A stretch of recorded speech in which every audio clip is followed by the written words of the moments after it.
Apoy, apoy, sindihan mo ang apoy, mas maliwanag, mas mataas, ayon sa iyong nais. Pag-alabin ang tumitibok kong puso, pagdikitin ang inyong mga kamay. Rosas. Hoy, Yubisaki de Yura-Yura. Sa iyong mga daliri.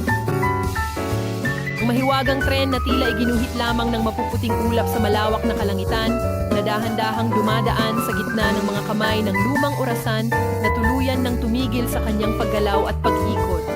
Oo, tunay ngang ako ito, ang nagmamasid sa bawat sandaling tila nakapako sa kawalan at hindi na muling lalakad pa sa agos ng panahon.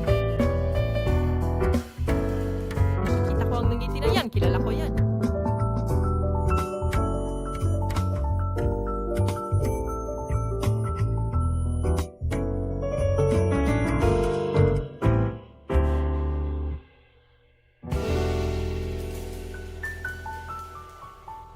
Oh, walang tatalo rito. Ang pagiging nasa entablado. Ang init ng mga ilaw na tumatama sa'yo. Pagbibigay ng regalo ng mga ngiti sa mga manonood. Kahit ang mga babae ko ay... Narinig mo ba? Yung tungkol sa 5 bagay na yon na pinag-uusapan nila kanina? Ang mga masasamang kriminal? Talaga bang balak mong tumakas? Lubos kong nababatid na ang individual na iyon ay... Hindi akin yan. Hindi. Mas mabuti pa sa... Hindi. Mas mabuti pa sa... Hindi. Mas mabuti pa sa... Nako, hindi ko sinasadya. Pero, Hoy, kumusta ka, mahal? Paano mo? Pakiramdam mo ba? hindi na pareho ang nararamdaman ko sa alab ng puso ko. Kung may iba lang sana akong pagpipilian, sana...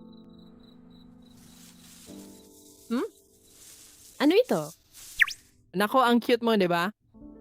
At bastos hopo, nakikinig ka ba sa akin nitong mga nakaraang araw? Oo, bastos na damo, tumakbo ka. Isang bulalakaw? Sulit subukan. Sana talaga, maging masaya ang lahat. Pakiusap. Galing yan sa mga nasa matataas na opisyal. Sabi nila nahanap na nila ang Advent, blah blah blah, Hololive, blah blah.